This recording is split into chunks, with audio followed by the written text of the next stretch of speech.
kebenaran itu seperti cermin, ketika jatuh ke bumi maka dia pecah-pecah. Dan setiap orang mengambil pecahan masing-masing untuk refleksi kebenaran itu. Ramayana itu bercerita tentang ourselves loh. Oh ya? Iya. Rama itu artinya cahaya. Ketika aku berjarak dengan trauma, aku bisa memproses trauma. Tapi kalau aku lekat sama trauma, aku nggak bisa memprosesnya. Karena aku mengidentifikasi diri aku sebagai itu. Okay. Kalau dalam tradisi tertentu, setiap orang dalam kehidupan ini hanya menyelesaikan 2-3 masalah dalam kehidupan ini. Kalau di Islam ini disebut dengan Lauhul Mahfuz atau lembaran yang terjaga. Kebaikan di hatimu kamu bisa bawa sampai kapanpun gitu. Ketika kita memarahi, memusuhi dark side kita, itu sebenarnya memberikan energi negatif lagi malahan.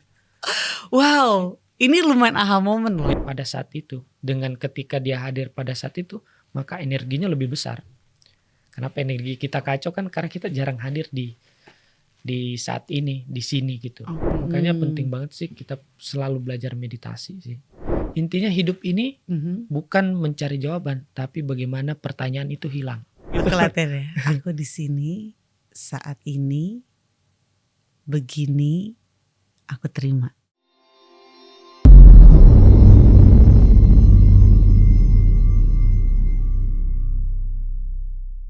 Hello, welcome back to Anthem, Andari and the Theater of the Mind.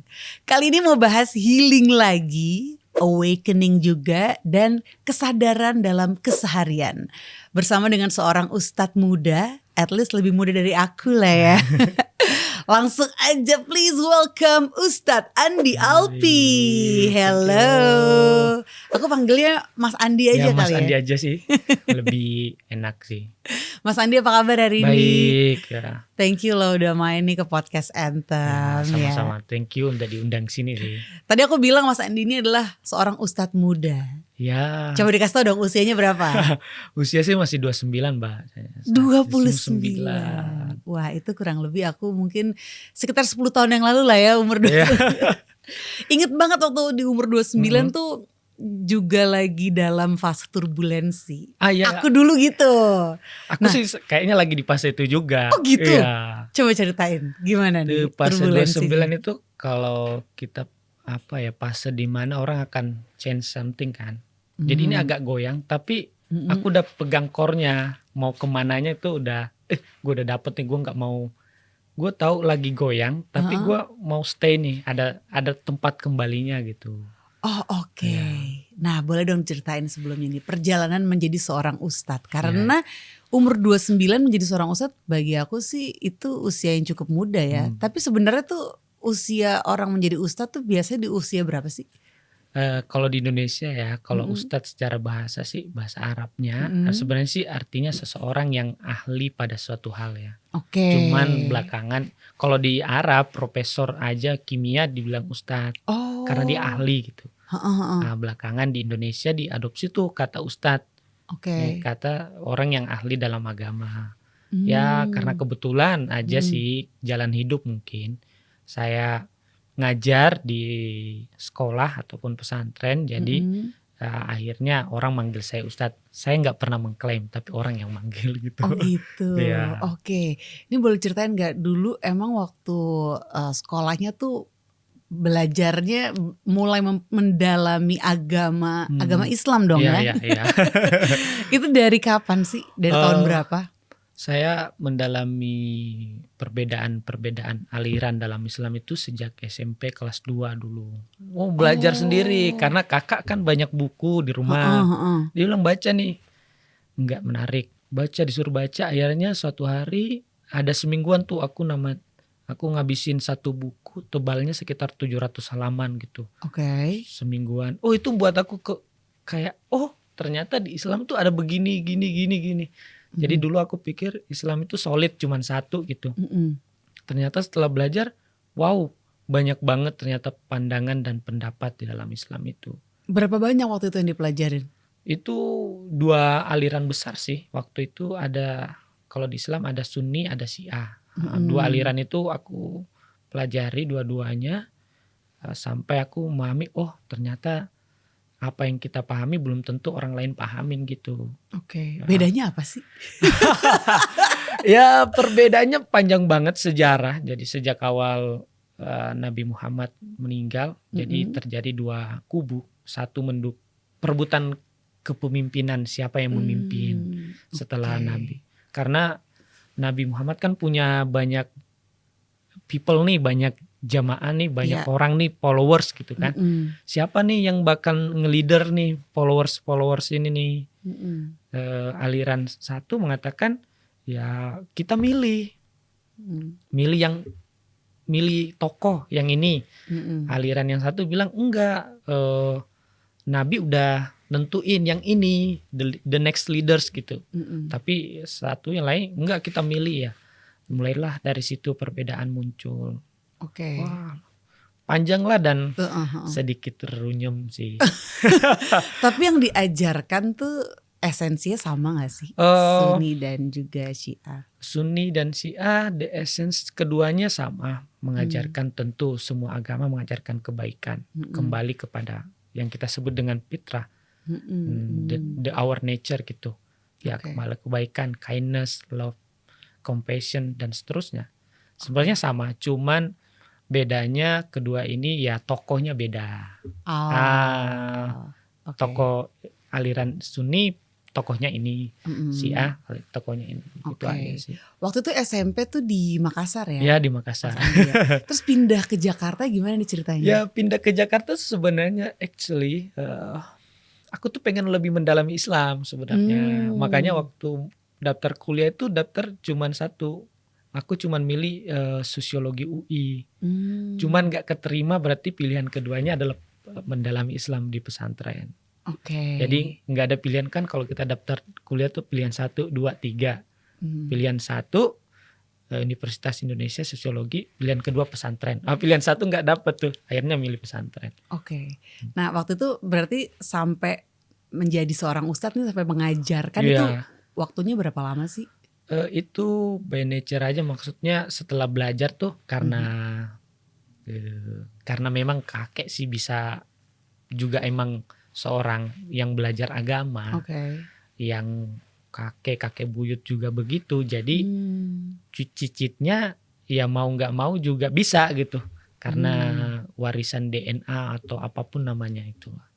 Wah jadi, itu menarik tuh. Jadi bukan karena bukan karena usaha murni sih, aku pikir sih, aku kayaknya karena aku SMA umum IPS, dan IPS itu ada IPS 4. Itu kelas paling ujung, paling pojokan gitu. Artinya apa tuh? Artinya tuh yang paling ya tau lah arti. IPS 4 tuh paling kelas paling akhir. Paling nyantai lah ya. Nyantai banget. Ingat dulu, jadi kita tuh kalau nggak belajar tuh jalan. Jarang belajar, aku ke sekolah tuh niatnya memang jarang belajar, tapi niatnya kayak ketemu temen aja. Jadi udah puas banget lah masa mudanya dengan jalan. Dengan main tuh udah puas. Udah puas banget, makanya masuk pesantren tuh, masuk di lembaga pesantren kayak main-main itu udah nggak lagi. Udah cukup rasanya. Ya enough banget lah, udah puas banget sih dengan bercanda, makanya bisa konsentrasi gitu. Ini menarik juga ya, karena ketika di umur 29 lagi ngalamin turbulence, tapi ngerasa udah cukup kokoh nih pegangannya. Apa yang dipelajarin waktu di pesantren yang membuat Mas Andi tuh sekokoh itu gitu di umur 29 ini? Di pesantren aku kita belajar di Islam ya, belajar sufism itu membantu banget. Tapi setelah aku belajar di pesantren, aku kan belajar banyak hal lagi setelah itu di luar daripada pesantren. Jadi diriku seorang santri, seorang yang belajar agama Islam, belajar ini. Tapi ada diriku yang belajar yang lain. Yang mungkin orang kurang mengerti, dia nganggap aku ustadz, tapi mereka pikir aku tuh cuman ustadz. Padahal ada diriku yang lain yang belajar misalnya Buddhis, belajar Hinduism. Jadi diri yang ini mereka nggak lihat, yang mereka lihat sebagai ustadz gitu, atau sebagai pelajar di pesantren. Yang banyak menolong aku, ya semuanya menolong, mampu memberikan fondasi yang kuat untuk melihat kehidupan sih. Jadi walaupun kita agama Islam, bukan berarti kita menutup mata dari ajaran-ajaran selain agama Islam gitu ya? Enggak lah. The truth is one gitu. Kebenaran itu pasti satu. Tapi setiap setiap para bijak dan para saints menyebutnya dengan berbeda-beda gitu. Di Rig Veda juga dijelasin seperti itu. Rumi cerita bahwa kebenaran itu seperti cermin, ketika jatuh ke bumi maka dia pecah-pecah dan setiap orang mengambil pecahan masing-masing untuk refleksi kebenaran itu. Bagiku ya, perjalananku sampai saat ini seperti itu. Jadi nggak ada karena yang mau dicari dalam agama apa sih? Nah, itu kan the first question sebenarnya. Waktu aku 2017 kan tuh Mbak. Kayak ada, wah aku kan udah belajar ini. Belajar kitab-kitabnya, belajar tradisional, baca. Pertanyaannya what next gitu loh. Mulai tuh aku bertanya what next? Apa sih hidup ini? Akhirnya 2017 akhirnya ketemu seseorang. Dia ngasih tahu bahwa the purpose of your life adalah to find yourself. Wah itu aku mulai kayak ya orang menyebutnya awakening atau apapun, kayak kaget. Oh, aku lagi berdua sama orang itu kan. Dia bilang tujuan hidup tuh cuman you find yourself. Aku langsung, hah? Oh itu, mulai saat itu tuh 2017 ya. Itu yang aku pegang sampai sekarang. Tapi ketika orang itu bilang tujuan hidup kamu adalah find yourself, ya. Emang langsung ngerti Mas Andi? Langsung ngerti, karena langsung awakening dan langsung ngeh gitu. Karena sebelum orang itu ngomong, aku kan banyak belajar buku-buku sufism, belajar teks dia di Sufi itu dijelasin tentang sebuah hadis. Man arofa nafsa pakot arofa robba. Barang siapa yang mengenal dirinya, dia mengenal Tuhannya. Hadis itu tuh membuat aku bingung gimana maksudnya ya. Itu sebelum 2017 belum, ya? Udah menelaah tentang hadis itu. Menelaah hadis itu dalam aku kesana kemari, jadi belajar di pondok itu Senin sampai Jumat. Sabtunya aku kuliah.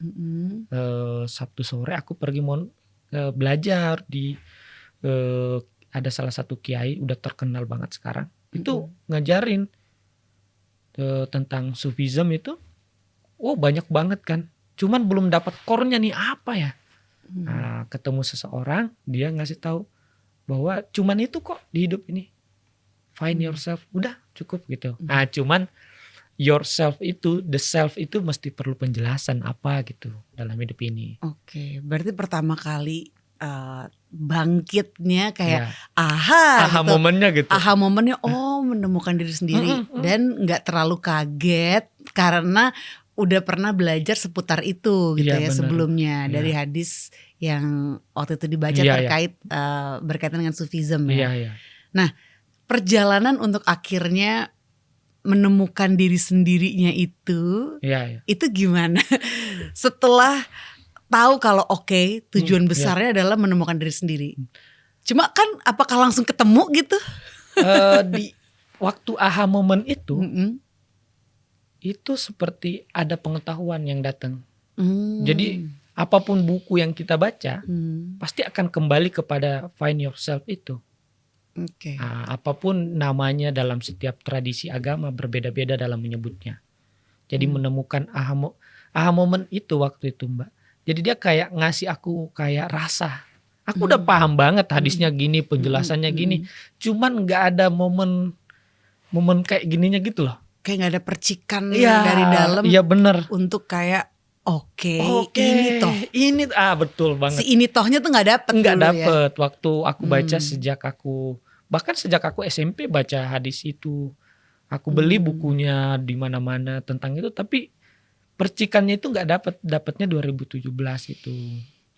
Dan setelah itu apa yang terjadi? Setelah itu mulai bergulir, malah lebih besar, understandingnya makin dalam. Setelah stepnya apa aja Mas Andi? Kalau bisa diingat. Akhirnya 2017 itu aku mulai banyak 2018 mulai banyak itu belajar Hinduism. Hinduism memberikan aku pendalaman tentang knowing yourself itu lebih dalam. Karena mereka membimbing lebih yang aku dapat ya, aku nggak tahu siapapun yang lain yang dapat itu. Cuman yang aku dapat di Hinduism itu dia membimbing aku detail dan perlahan-lahan sehingga aku lebih mengerti. Oh, caranya gini gitu. Oke. Apa yang bisa di-share di sini dari Hinduism? Di Hinduism tuh menarik banget ya. Aku sangat suka Ramayana sih di Hinduism karena aku pernah share sih di mana di suatu ke tempat komunitas gitu tentang Ramayana. Ramayana itu bercerita tentang ourselves loh. Oh ya? Iya. Boleh dong diceritain sedikit aja. Iya. Jadi Ramayana itu kan Rama itu artinya cahaya. Rama itu lahir dari ayah namanya Dasarata. Dasa artinya 10, Rata artinya yang menahan. Oke. Jadi Dasarata itu adalah orang yang menahan 10 hal. Oke. 5 yang disebut dengan Gyana Indriyas, dengan 5 disebut dengan Karma Indriyas. 5 Gyana Indriyas, 5 alat pengetahuan. Mendengar, melihat, mencium, mengecap, dan meraba. Oke. Kemudian 5 Karma Indriyas, 5 alat untuk bagaimana sesuatu bekerja. Pertama mulut, tangan, kaki, 3 tuh. Kemudian alat reproduksi depan dan belakang. Oke. Itu 5 hal itu ditahan. Makanya dalam tradisi Sufi kalau kita mau melakukan perjalanan suluk itu harus tutup mata. Tutup mata, telinga sama mulut. Oke. Harus ditutup nih semua. Agar seseorang lahir Rama. Rama bisa muncul ketika 10 hal itu ditutup, ditahan. Nah, lahir di mana Rama? Kota Rama lahir itu di Ayodhya. Kalau kita di Blok M kan ada Taman Ayodhya tuh. Di Rama lahir itu kan di Ayodhya. Ayodhya itu berasal dari 2 kata A dengan Yodhya. A itu tidak, Yodhya perang. Jadi Ayodhya artinya tidak perang. Di mana? Di pikiran. Ketika pikiran tenang, tidak ada peperangan, maka kita berada dalam Ayodhya. Dan disitulah Rama tinggal. Rama tinggal di kerajaan yang disebut dengan Ayodhya. Sekarang masih ada di India. Jadi cerita Ramayana itu bercerita tentang diri kita. Hanuman simbolisasi daripada our mind. Mind yang monkey mind gitu loh. Hanuman loncat. Sita simbolisasi daripada mind juga. Tapi dia adalah mind itu sesuatu yang tidak. Sita itu kan diambil daripada nama ayahnya ya. Bukan nama ayah kandungnya tapi dari King Janaka, dari seorang raja namanya Janaka, pengen punya anak nih, tapi kok nggak ada nih. Akhirnya dia mau melakukan persembahan untuk dewa-dewa agar punya anak. Pas mau lagi bersihin tempat persembahannya, dia dapat anak, namanya dia beri nama Sita. Sita adalah simbolisasi daripada kehidupan ini. Kita nggak tahu kehidupan ini berasal dari mana. Kalau kita tanya kehidupan ini berasal dari mana, apa N-nya, dan nggak ada yang tahu. Seperti Sita tiba-tiba muncul dalam kehidupan ini. Ketika Rama simbolisasi daripada kesadaran, Sita simbolisasi daripada kehidupan material bergabung. Jadilah kehidupan. Makanya dalam simbolisasi Hinduism selalu dewa-dewi itu manusia terbagi kanan, dewa, dewi, perempuan. Jadi laki-laki dan perempuan menyatu, jadilah kehidupan. Jadi kehidupan kita ini terbagi jadi 2. Satu consciousness, satu disebutnya sebagai purusa dan prakriti. Purusa kesadaran, prakriti material world. Jadi kehidupan ini menyatu dari 2 hal itu. Banyak banget sih yang menarik daripada Hinduism. Banyak banget.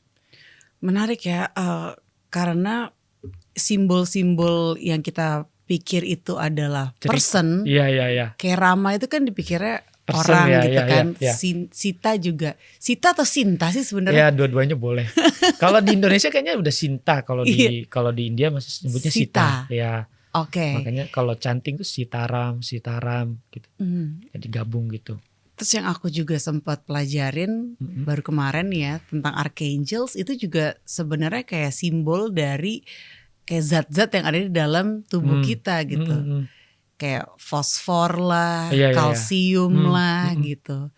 Let's say Lucifer itu fosforus lah. Oh gitu. Jadi keren kayak, banget dong. Iya makanya tapi kenapa seakan-akan itu kayak sosok gitu bentuk. Something outside gitu. Kayak Jibril gitu juga kayak sesuatu yang di luar gitu. Mungkin biar lebih mudah dipahami atau bisa dijadikan cerita yang ya lebih mudah dipahami gitu kali ya Mas Andi. Ya lebih mudah. Kan seseorang butuh untuk memahami sesuatu kan dia butuh outside dulu. Sesuatu yang bisa diindrai, bisa dilihat, baru bisa memahami sesuatu yang inside. Sulit melihat inside itu. Sesuatu yang di dalam sulit untuk melihat. Bahkan melihat luka kita kan sulit tuh. Kita perlu orang lain nih, perlu trigger dari orang lain. Oh, gue punya luka ini ternyata nih. Wah, ada ternyata. Seperti itu juga sih cerita-cerita Bhagavad Gita, Ramayana, dan berbagai macam cerita-cerita kuno lainnya. Sebenarnya cerita yang dibuat di luar, cerminan di dalam. Selalu gitu kan. Oke, balik lagi ke awakening nih Mas Andi. Ketika orang mengalami proses awakening kan biasanya ada kayak turbulence-nya dulu gitu. Dan ada fase yang namanya dark night of the soul gitu. Aku pun kayak lumayan ngalamin nih dark night of the soul itu yang kayak our belief system tuh kayak diguncang gitu, kayak yang tadinya ini pegangan gue kok ini udah nggak bisa lagi jadi pegangan gitu. Terus gue mesti berpegang kemana nih? Kayak benar-benar kita dihadapkan dengan istilahnya malam gelap jiwa lah gitu ya. Kalau Mas Andi sendiri ngalamin nggak kayak gitu? Oh, fase 2017 itu sih. Fase dimana kayak dibilang mau bunuh diri sih enggak, cuman kayak hidup itu meaningless. Oh yes. Kayak bengong. Apa ya, kayak ada sesuatu I have to find gitu. Aku harus dapat ini apa, tapi aku nggak tahu mau nyari apa gitu. Jadi tapi itu sih biasa tingkat awal orang belajar atau mau proses kesadaran itu memang dari situ, tingkat untuk mencari tahu apa gitu. Apa sih? Apa gitu. Masa sih gini hidup? Masa sih gitu. Jadi fase itu udah pernah aku lewati 2017 gitu fase itu. Dan ketika belajar Hinduism itu sampai 2018 lah ya, karena lebih 1 tahun. Sampai sekarang sih. Karena belajar emang gak pernah berhenti, pasti ada lagi yang bisa didalemin, ada lagi yang bisa didalemin. Apalagi kalau kita kayak connect itu ke our own experience gitu ya kan. Kan pada akhirnya gimana cara mempraktekkan ilmu-ilmu yang kita pelajarin itu. Nah, step selanjutnya nih setelah tadi diguncang apa sih sebenarnya mau gue cari, akhirnya ketemu gitu, find yourself gitu kan.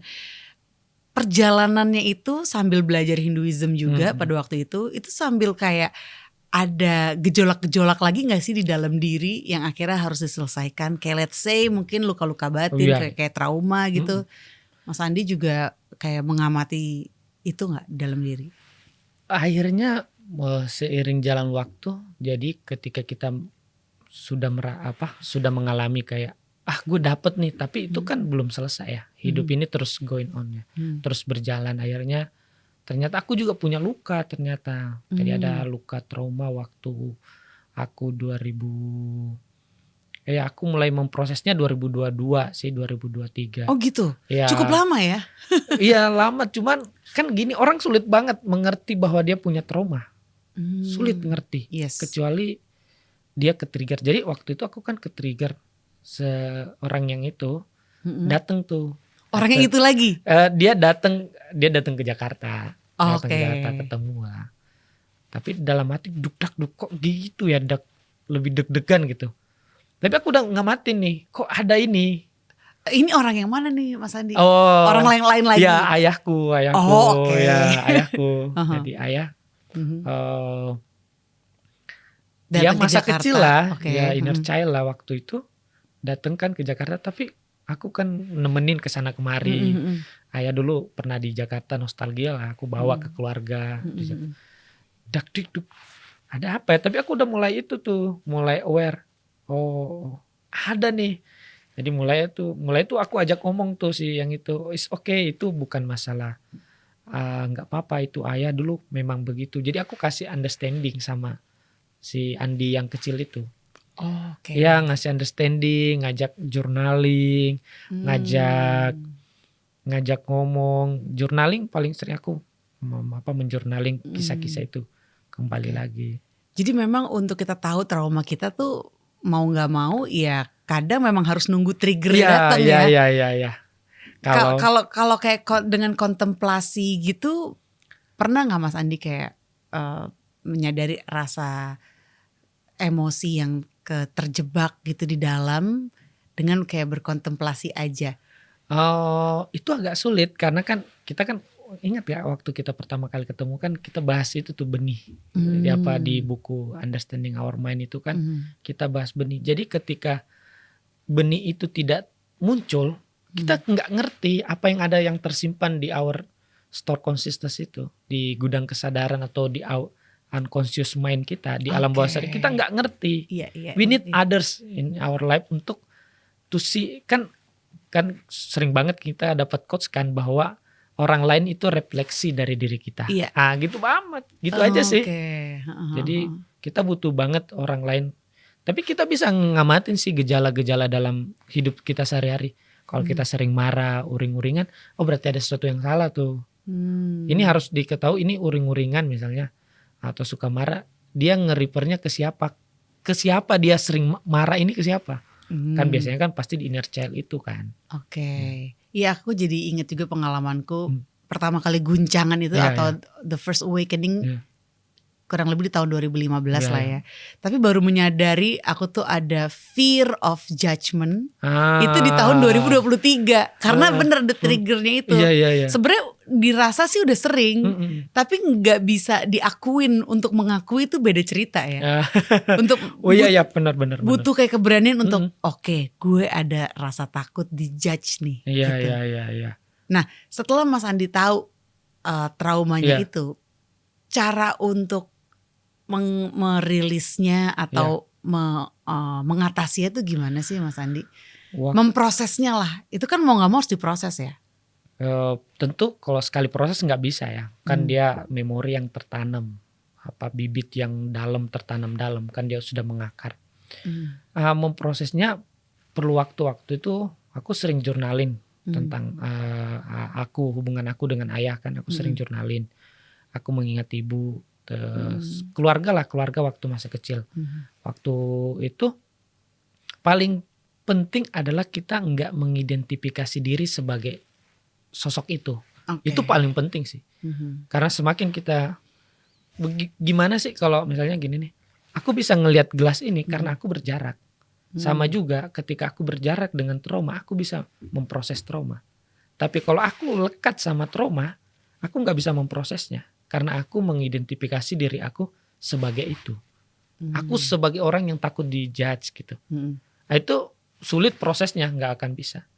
Makanya dalam teknik hipnoterapi kan diajarin gimana kamu menjadikan dia sosok tertentu. Jadi lepas dari dirimu.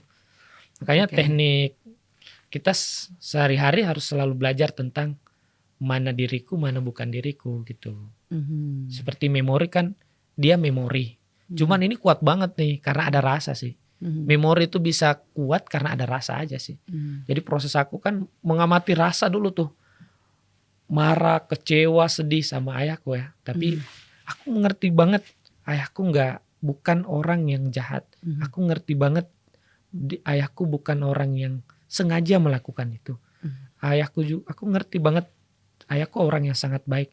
Tapi mungkin ayahku tidak mengerti caranya aja untuk pada saat itu. Atau memang itu harus terjadi. Jadi aku berikan banyak alasan. Saat meditasi aku ajak juga bicara yang itu. Ya dulu tuh kalau lagi naik tuh traumanya dari kaki bawah sampai punggung atas tuh kram sama dingin, gak bisa gerak sama sekali gitu. Dulu sampai segitunya sih. Sampai ada psikosomatis kayak gitu ya. Berat banget sih. Tapi kan kadang trauma gak cuma satu ya. Banyak banget. Nah itu keep processing. Iya. Kalau dalam tradisi tertentu, setiap orang dalam kehidupan ini hanya menyelesaikan 2-3 masalah dalam kehidupan ini. Oh iya? Ya enggak, gitu. Kita bukan dalam hidup ini kita nggak bisa menyelesaikan satu soal dalam waktu 30 menit. Kita harus menyelesaikannya dalam beberapa kali kehidupan.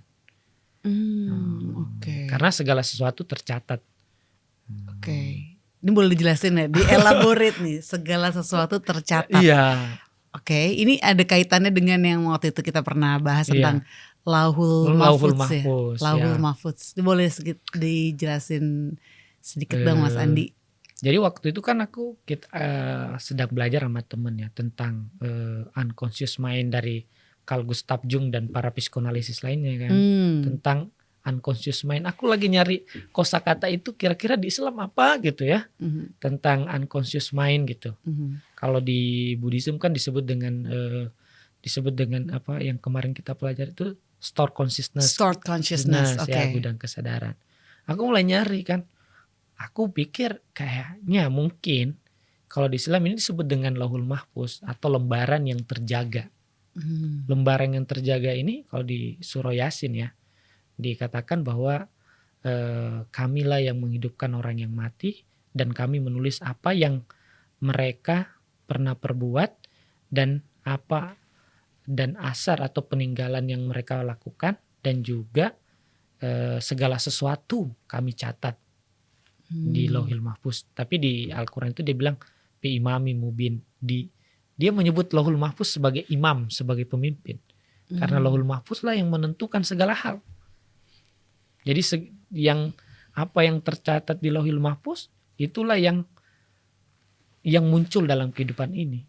Ya, jadi itulah yang kita akan alami dalam kehidupan ini. Apa yang kita tanam gitu. Jadi segala perbuatan di situ. Berangkat dari apa yang kita tanam. Apa yang kita tanam tuh apa yang kita lakukan aja, termasuk apa yang kita pikirkan nih. Betul, dari pikiran, perkataan dan perbuatan. 3 hal itu. Mind, speech, and perbuatan gitu. Jadi kita tuh berkontribusi ya. Walaupun kita cuma mikir doang nih gitu kan. Tapi kan kadang pikiran itu cuma streaming aja. Iya gak sih Mas Andi? Dia cuma numpang lewat aja gitu. Cuma kita udah terbiasa kalau ada pikiran yang negatif, terus tiba-tiba ngerasa bersalah, kok gue mikir gitu sih. Iya itu tuh. Padahal itu kan cuma lewat aja. Pendapat Mas Andi gimana? Ada 2, dibiarin lewat, tapi kadang dia suka datang lagi. Nah, kalau di Islam diajarin misalnya kalau ada pikiran tertentu yang terbersit negatif, maka dia harus kita baca istighfar. Astagfirullah. Dengan itu sebenarnya mengajarkan kita balik lagi, jangan sampai terjebak pada pikiran itu. Jadi pikiran itu lewat-lewat itu menunjukkan arus itu yang hadir. Jadi pikiran itu kalau setiap apa yang kita pikirkan dia, jadi our mind itu seperti papan tulis putih. Apa yang kita pikirkan dia tergores satu tuh.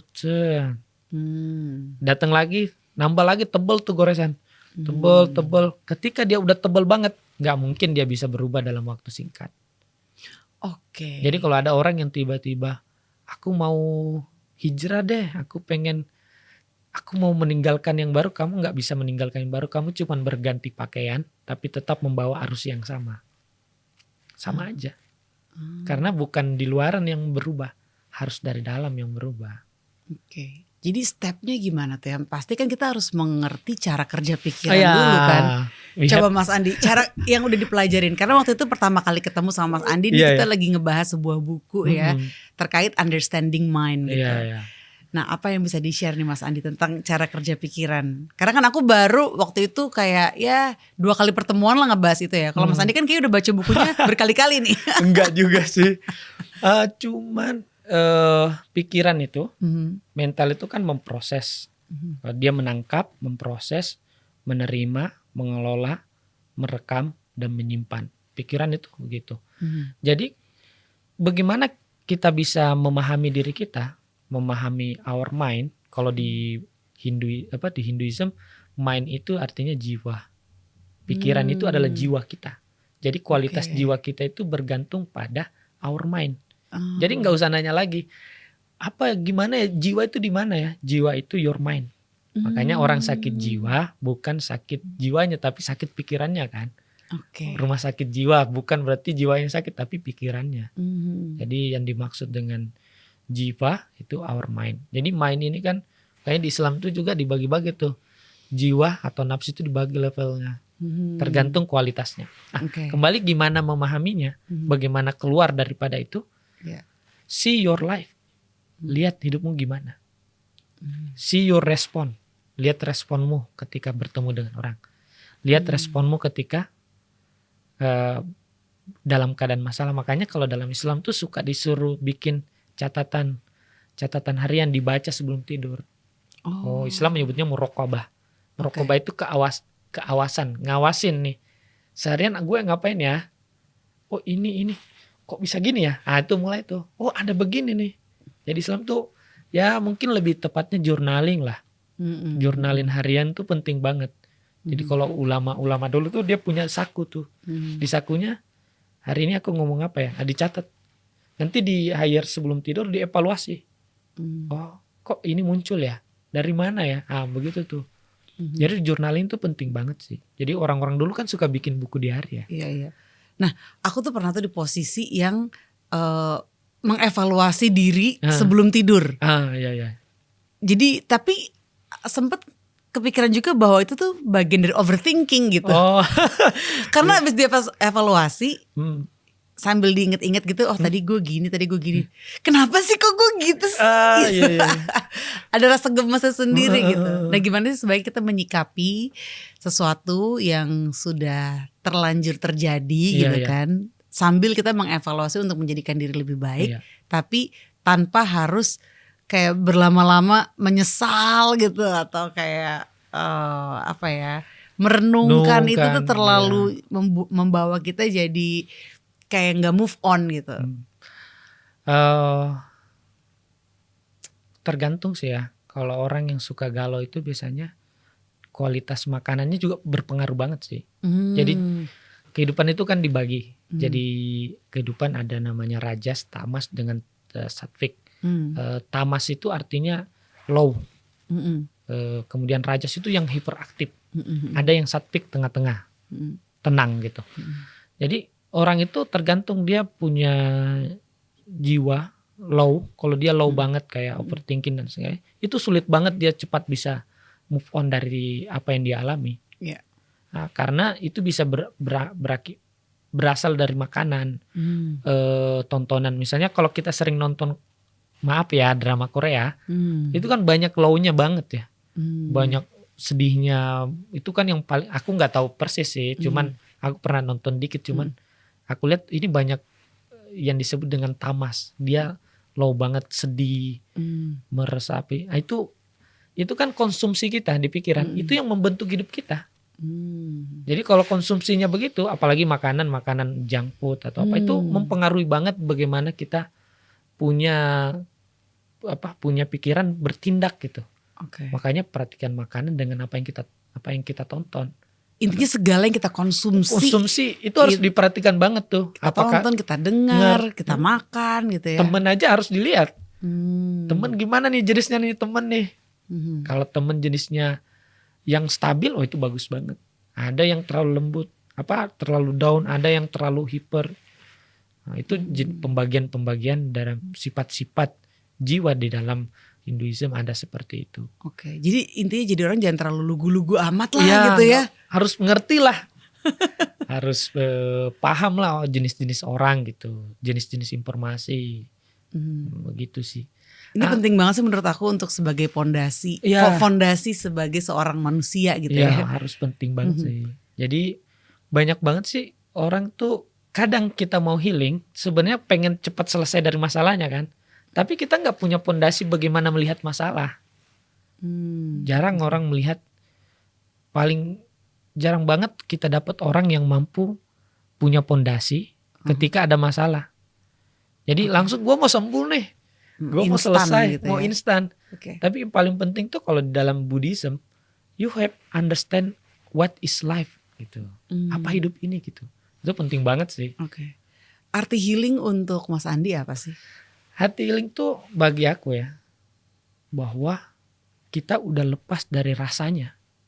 Rasa marah, lepas dari rasa benci yang pernah kita tanam dalam diri kita. Sebenarnya kan orang di luar itu kan, aku ingat banget ya trauma yang aku alami ya. Orang itu sebenarnya biasa aja, cuman our respon, wah kayaknya dia menyakiti aku gitu. Waktu itu aku ingat banget sih. Setelah itu aku netralkan rasanya, bagiku kembali lagi menjadi fresh. Jadi hubunganku dengan ayah waktu itu saat ini itu udah baik banget. Jadi aku melihatnya jadi sosok ayah. Dulu tuh agak ada jarak kan anak, apalagi di Sulawesi. Itu jarak anak laki-laki dengan seorang ayah jauh.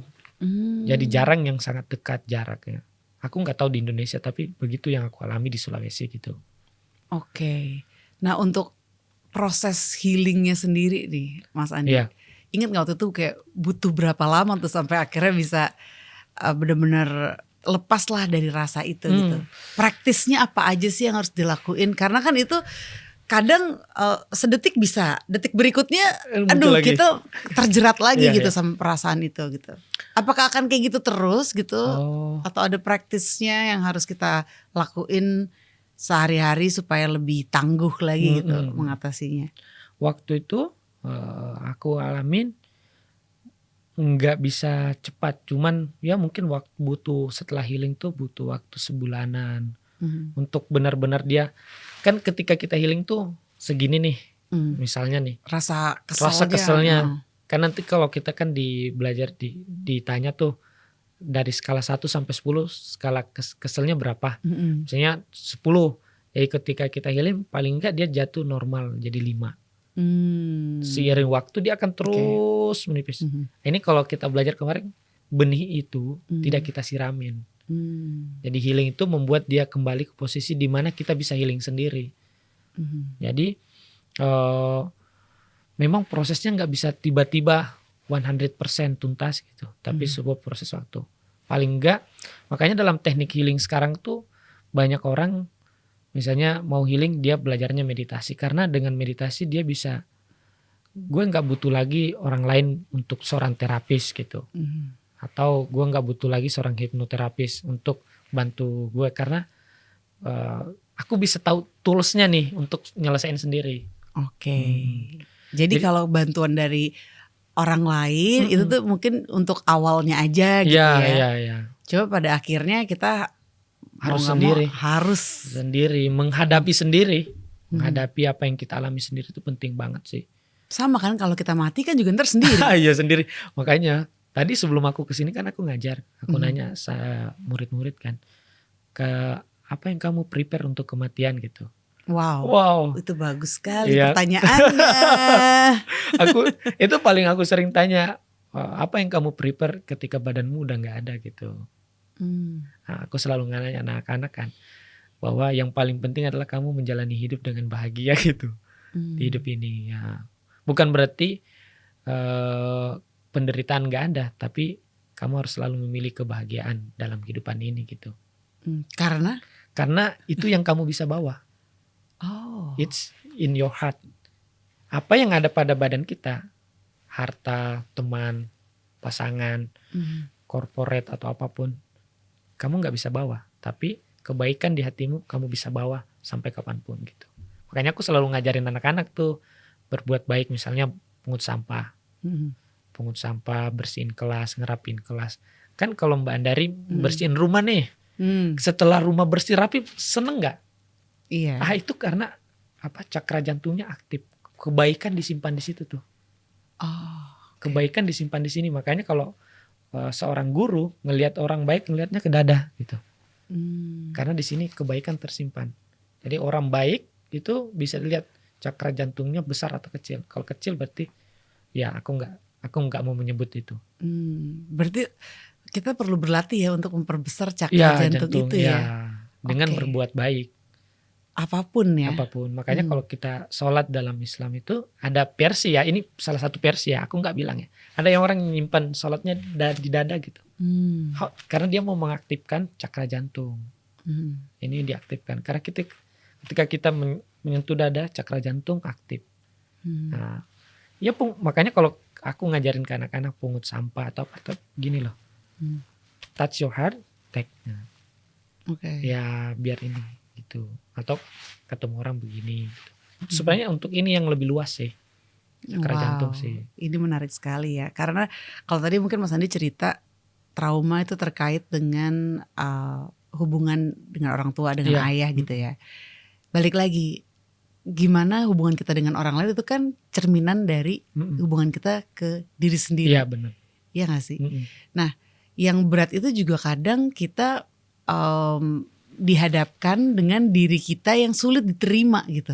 Iya. Karena mau gak mau duality gitu Iya, kan. iya, iya, pasti. Ada light, ada darkness juga. Ada bagian dari diri kita yang bisa disebut sisi gelap lah. Iya, iya. Nah Mas Andi sendiri tuh ngalamin gak sih menghadapi sisi gelap diri sendiri gitu kan, yang mau gak mau caranya nih harus diterima nih dia.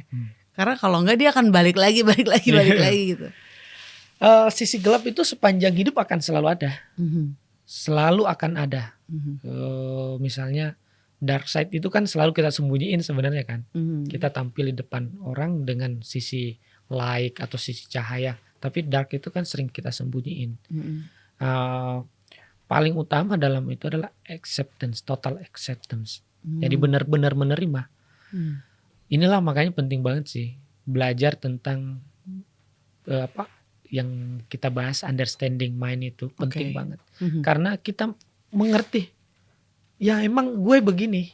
Bukan berarti kita berusaha orang menerima, tapi emang ini yang ada pada diri gue, ini yang ada pada diriku, sehingga aku mengerti.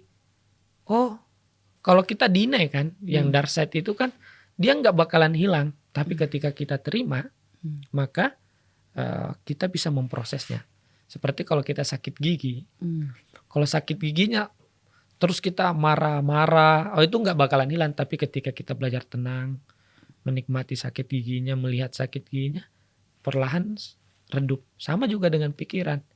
Misalnya pikiran muncul, tapi kita nggak memberikan respon, maka pada saat itu pikiran perlahan-lahan menjadi down.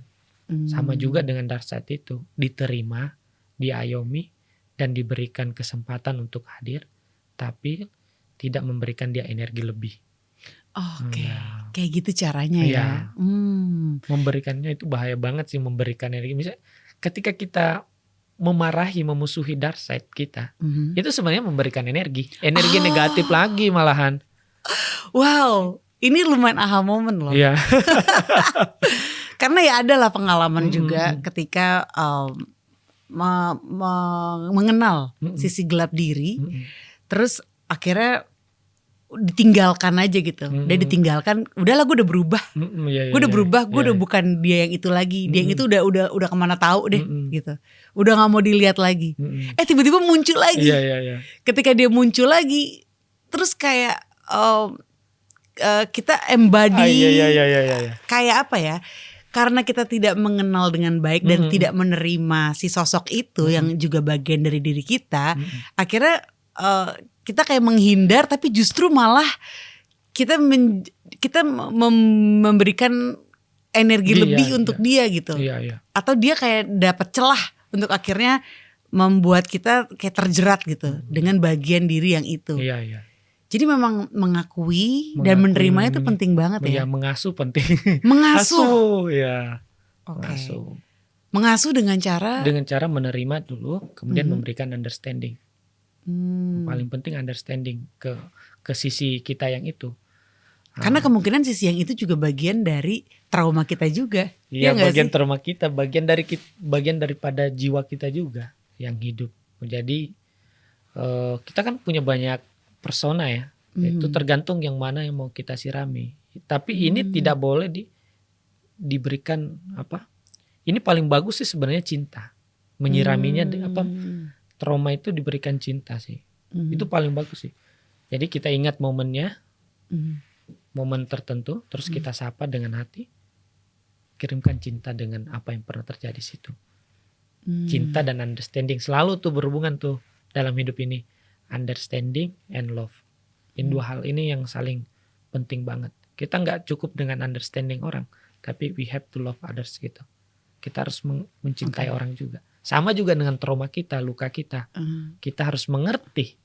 Misalnya dulu Mbak Andari punya trauma dengan sesuatu atau apapun. Paling mengerti Mbak Andari harus cari tahu 1000 alasan kenapa itu terjadi. Dan kenapa itu mesti terjadi. Habis itu, oh ya, aku terima, aku berikan kamu cinta. Terima kasih gitu. Wow. Itu paling powerful sih. Tapi itu juga perjalanan panjang sih. Kan kayak misalnya nih kasus let's say addiction. Addiction terhadap misalnya makanan tertentu gitu ya. Atau terhadap makan aja deh.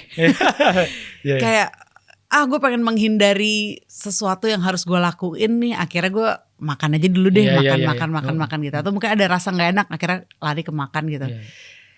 Terus kayak mengetahui kenapa sih gue harus ngelakuin ini gitu. Itu kan juga butuh perjalanan panjang sampai akhirnya ketemu jawabannya Iya, gitu. iya. Jadi kayak ya harus sabar ya untuk Iya. memproses ini itu semua ya. Sama sih kayak pohon-pohonnya. Pohon kan juga tumbuh waktu, tapi apapun yang kita terus rawat, dia akan tumbuh menjadi besar. Gak usah khawatir. Gak usah khawatir. Ya. Orang zaman sekarang ya, orang mungkin karena aku dulu di pesantren ya. Jadi kalau belajar sabar itu udah biasa gitu. Misalnya sabar, misalnya nungguin pelajaran ini kapan selesai sih. Kan pelajaran pesantren panjang dari pagi sampai siang. Itu belajar sabar, nungguin penjelasan, dengerin. Jadi belajar sabar, belajar paling enggak sih belajar ngantri aja deh. Belajar ngantri aku paling saklek kalau sama murid-muridku. Harus belajar ngantri, itu paling aku keras banget. Harus. Karena dengan itu kita belajar appreciate others, respect others, dengan juga belajar untuk menahan diri kita. Itu belajar ngantri, belajar sabar lah. Ngantri kapan dipanggil nih, nggak dipanggil-panggil gitu. Jadi dalam keseharian kita tuh itu sebenarnya satu momen berharga untuk belajar ya. Iya. Like every moment. Every moment kita belajar sih. Bahkan orang yang mendengar video ini nanti juga dia harus belajar sabar, dengerin dari awal sampai akhir. Ini ujungnya kemana sih sebenarnya gitu ya. Iya. Oke, tadi balik lagi menerima sisi gelap ya. Karena kalau kita tidak menerimanya itu sama aja memberikan energi negatif. Iya. Karena kan reject. Iya, reject. Kita nge-reject itu juga ngasih energi tuh. Iya.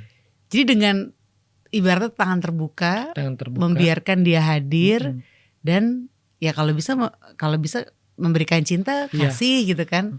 Tapi kalau enggak at least diakuin aja dulu gitu ya. Sebenarnya proses itulah yang disebut dengan present moment. Proses menerima. Makanya kalau guru saya di Buddhis itu ngajarin gini. Dalam ini ada teknik meditasinya loh. Gimana tuh? Teknik meditasinya tutup mata. Aku di sini saat ini keadaan seperti ini aku terima. Itu aku kalau ngulang itu aku selalu mau nangis gitu. Aku di sini saat ini seperti ini. Seperti ini tuh langsung ambil tuh. Kalau ketika mengatakan seperti ini langsung ambil itu. Langsung ambil semua momen yang ada terjadi dalam hidup kita, baik senang dan tidak senang. Aku terima. Aku saat ini. Aku di sini. Aku di sini. Saat ini. Saat ini. Begini. Pada saat ngomong begini, bayangin kita sedang merangkul semua luka. Oke, aku saat ini di sini begini. Aku terima. Aku terima. Itu aja pakai meditasi ulang-ulang. Begini atau seperti ini gitu ya? Ya seperti ini begini. Itu diajarin meditasi. Ya. Now present gitu. Simple ya. Simple bisa di mana aja gitu kan. Tapi powerful banget. Yang penting ada rasanya sih. Jadi pada saat momen paling penting, jadi pada saat ngomong saat ini, ya udah rasain semua apa yang terjadi saat ini. Di sini rasain kursi, rasain napas. Pada saat ngomong aku begini, ya rangkullah seluruh kehidupan yang Anda alami. Pekerjaan, relationship, darkness side, apapun itu rangkul, aku terima. Wah, kata ketika aku terima, gitu. Ada itu menyenangkan sekali banget. Rasanya kayak tenang gitu kan. Dan kita kayak ngerasa dengan diri sendiri aja tuh udah cukup gitu. Iya benar. Karena di era sosial media sekarang nih ya, era digital sekarang, apalagi sosmed lah. Kita kan sering kayak mengharapkan validasi dari orang gitu. Kita posting sesuatu yang bagus-bagusnya aja gitu kan. Atau mungkin yang kita lihat dari orang lain juga keseringan yang bagus-bagusnya aja membuat kita kayak jadi kadang ngerasa inferior gitu, kayak di bawahnya dia. Atau mungkin ada rasa iri juga. Benar. Sebaliknya juga kayak komen dari orang tuh mempengaruhi kita. Yang bagus tuh bikin kita seneng gitu kan. Kalau komen yang jelek bikin kita down gitu. Sebenarnya kan hidup seperti itu kan kayak rasanya nggak bebas sebenarnya. Benar-benar banget. Seakan-akan kita bergantung sama komentar orang untuk bisa merasakan sesuatu gitu. Pendapat Mas Andi gimana nih? Kalau mengenai itu tuh, aku kembali lagi ke buku yang kita baca bareng gitu ya. Understanding Our Mind itu dia jelasin apapun yang hidup ini gue yang tanggung jawab loh. Nggak ditentuin sama siapapun. Aku yang nanti yang menerima hasilnya juga. Aku ngelakuin apa, aku yang merasakan. Dan apa yang ada saat ini, itulah aku. Itulah diriku saat ini. Aku nggak bisa buat apa diperbandingkan. Karena memang cuman itu yang kita punya loh. Kita nggak punya mengenai bibit itu. Bibit itu aja. Cuman bibit itu yang ada pada diriku. Aku nggak bisa cemburu kepada orang lain. Karena memang mereka punya bibit itu. Aku punya bibit yang beda gitu. Bibitnya ya? beda. Okay. Buat apa aku cemburu? Jadi understanding lagi. Mengerti bahwa ini yang ada pada diriku, ini yang muncul. Ya udah, I have to enjoy my life karena itu yang ada punyaku. Tapi aku punya kesempatan untuk menanam bibit yang lebih baik. Untuk kedepannya, aku pastikan aku menanam bibit yang lebih baik. Belajar, memahami, baca buku, mengerti orang lain, melayani orang lain, mencintai orang lain, itu bibit-bibit yang bagus. Jadi saat ini setelah baca buku itu aku udah memilih hidup. Aku udah memilih hidup lagi. Aku mau hidup begini. Aku nggak mau memilih. Misalnya kalau ada masalah, kita punya dua pilihan loh, marah atau mencintai. Jadi aku udah kalau paling nggak marah, yang penting nggak usah lama-lama lah. Jadi setelah itu aku siram bibit cinta. Misalnya kalau di murid-murid nih, ada yang tidur, tetap aku tegur, tapi aku tetap memberikan cinta yang banyak. Karena aku menanam benih loh itu. Menanam bibit yang mana someday atau suatu hari nanti aku dapat bibit itu. Jadi kita punya kesempatan dua tuh. Melihat masa lalu, yaitu melihat apa yang muncul. Dan kita punya kesempatan lebih baik di masa depan. Menanam saat ini, sekarang ini, menanam hal-hal yang akan bertumbuh dengan baik. Pengetahuan, cinta, melayani orang gitu. Jadi gak usah khawatir ya? Gak usah khawatir, nothing tulus. Nothing tulus. Karena walaupun mungkin sekarang kita lagi di posisi, siapa tahu yang lagi nonton ini lagi di posisi yang kayaknya kurang ideal lah gitu ya. Mungkin pernah ngalamin sesuatu yang lebih baik dari yang sekarang. Sekarang lagi kayak di posisi yang jatuh, lagi di low point lah gitu. Tapi ada kesempatan loh. Oh iya. Kita bisa loh pakai mungkin free will sebutnya. Iya free will. Detik akhir napas kita pun juga kita masih punya kesempatan untuk menjadi lebih baik. Dengan menanamkan misalnya senyum. Jadi senyum, menanamkan pikiran yang baik. Kita masih punya kesempatan untuk. Makanya kehidupan ini dalam agama apapun disebut sebagai the end, ini puncak yang sempurna dalam kehidupan ini. Karena di kehidupan lain kita hanya menerima hasil. Kita tidak bisa lagi berbuat. Kita hanya menerima hasil apa yang kita lakukan di sini. Jadi apa yang kita, makanya aku selalu nanya, kalian mau apa? What you prepare for death gitu? Apa yang kamu lakukan untuk kematian gitu? Karena itu penting banget. Kan kalau kita sekarang belajar ekonomi, ya kedepannya kita akan bisa mengerti ekonomi. Tapi kalau kita sama sekali tidak prepare, ya kita nggak bakalan bisa mengerti ekonomi kedepannya.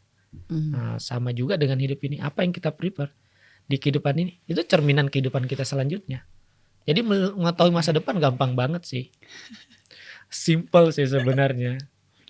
Preparation is the Preparation key ya. ya. Kadang kita juga balik lagi ke bibit yang unik di tiap orang ya. Tiap orang kan punya bibit yang unik nih, masing-masing beda-beda gitu. Jadi ngapain kita banding-bandingin sama orang lain, karena ya mereka punya kelebihan tapi mereka juga punya kekurangan loh. Pasti. Kita punya kekurangan tapi ingat kita juga punya kelebihan loh. Benar. Nah, untuk mengenal diri kita dengan lebih baik lagi dan untuk menjalankan hidup yang lebih membebaskan gitu rasanya. Lebih otentik lah ya. Itu kan bukan kadang sih, kayaknya rumus yang aku pelajarin tuh adalah alignment ya, dari apa yang kita pikir, apa yang kita rasa dengan apa yang kita lakukan. Holy Trinity lah. Iya.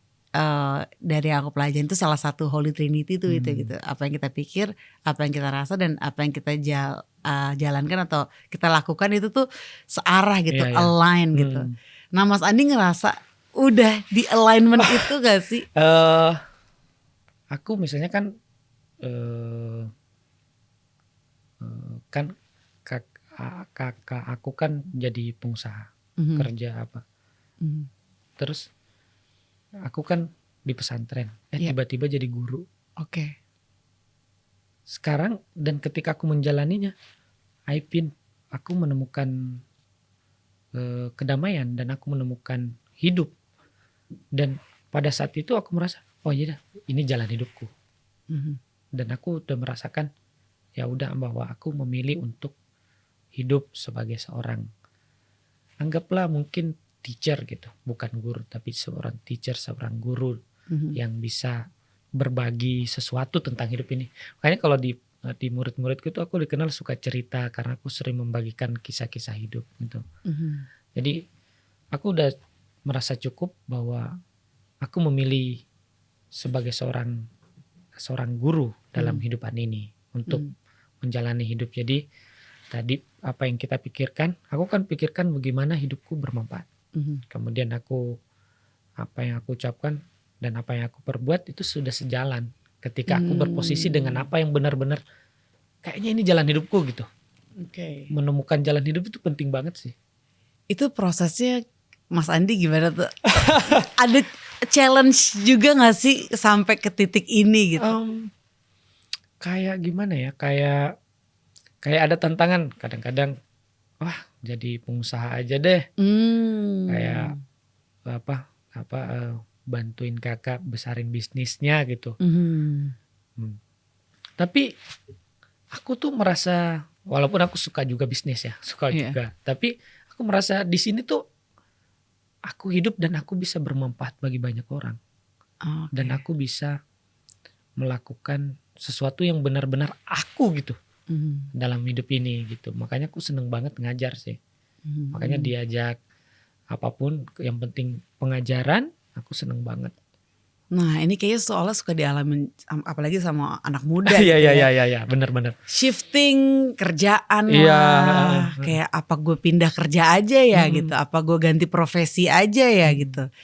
Nah ketika kita di persimpangan itu tuh gimana sih menurut Mas Andi gitu ya, cara terbaik untuk kita akhirnya mendapatkan keputusan yang tepat gitu?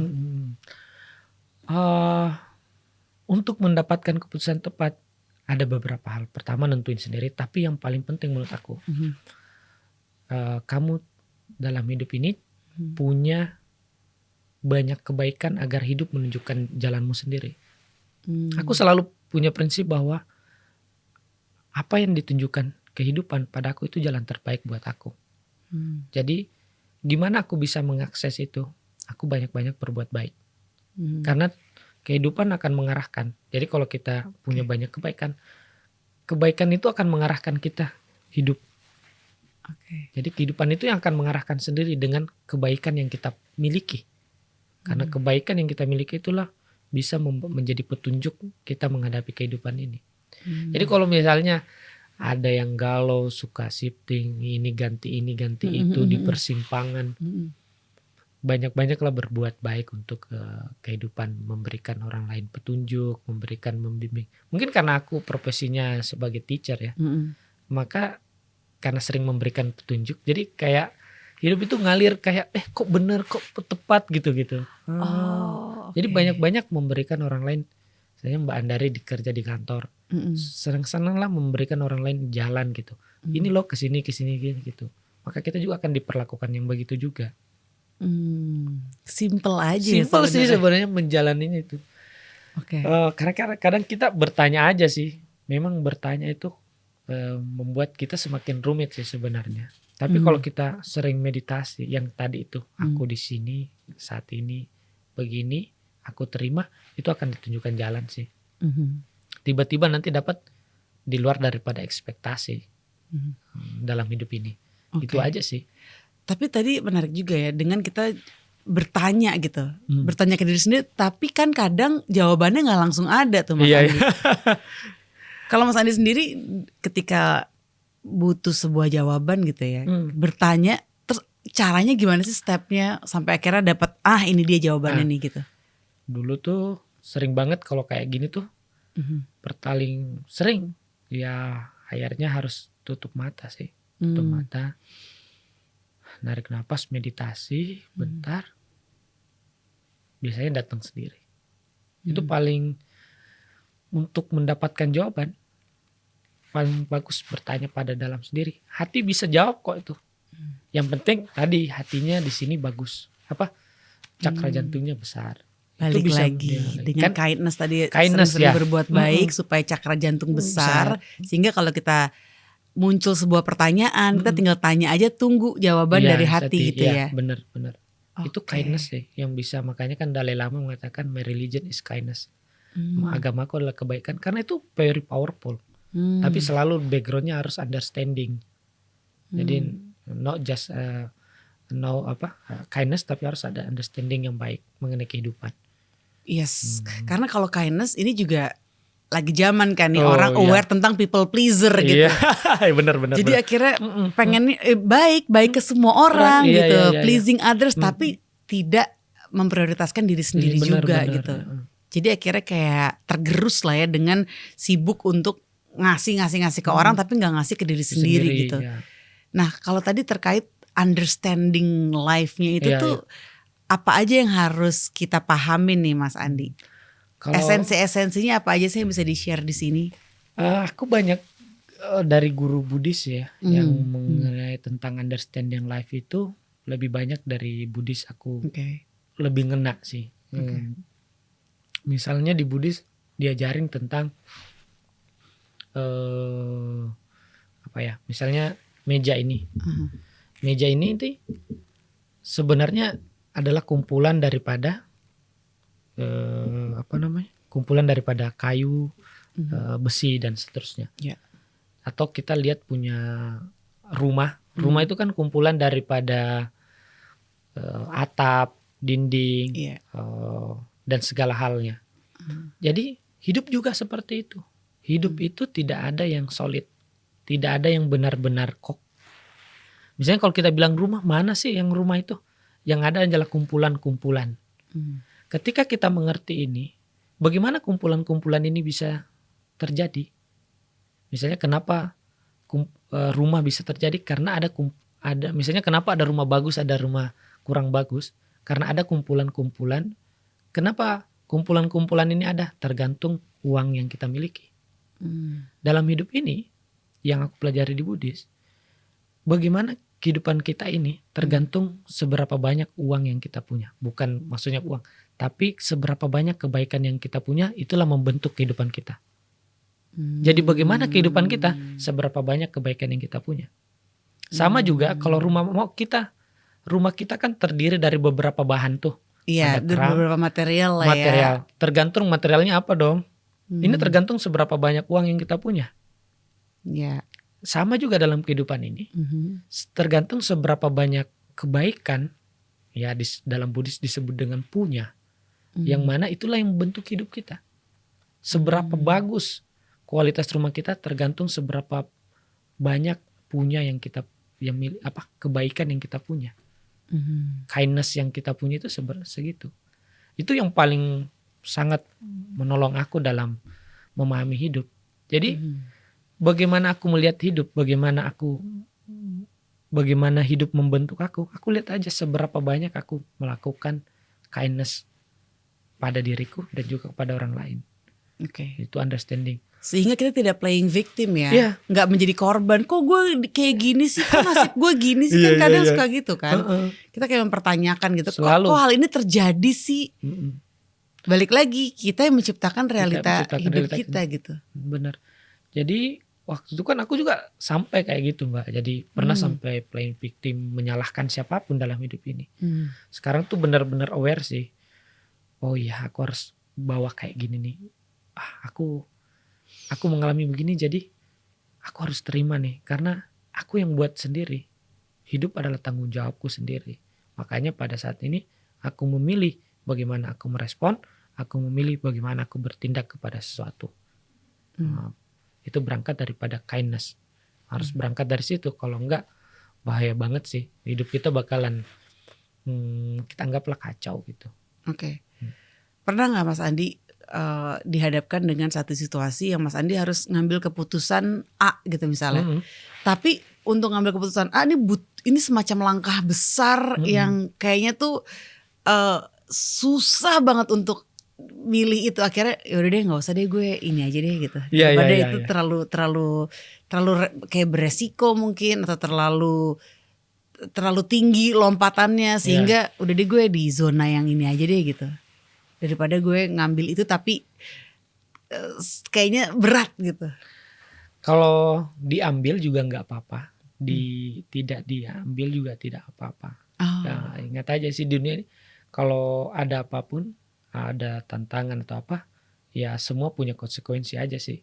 Jadi ngambil, ntar kan juga terlatih, gagal ya belajar lagi. Karena kita kalau understandingnya kita harus mengerti bahwa hidup ini tidak sekali. Kalau understandingnya sudah begitu, berarti kita punya posisi untuk terus belajar dan terus bertumbuh. Kenapa kita menyalahkan hidup kita terlalu berlebihan? Karena kita pikir hidup cuma sekali. Tidak ada kesempatan kita untuk remedial. Tidak ada kesempatan kita untuk mengulang kembali cerita dan punya keputusan yang lebih baik gitu dalam hidup ini. Atau reinkarnasi lah ya. Aku nggak mau menyebutnya itu tapi jadi karena kayak kontradiktif banget gitu ya kalau reinkarnasi ya. Sebenarnya kalau di Buddhis lebih bagus sih, understanding reinkarnasi bagus sih.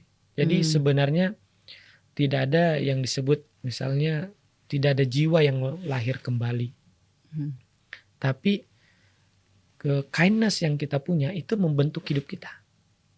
Ketika ini tidak bertentangan dengan Islam. Islam mengatakan amal perbuatanmu itu menentukan kamu di kehidupan selanjutnya.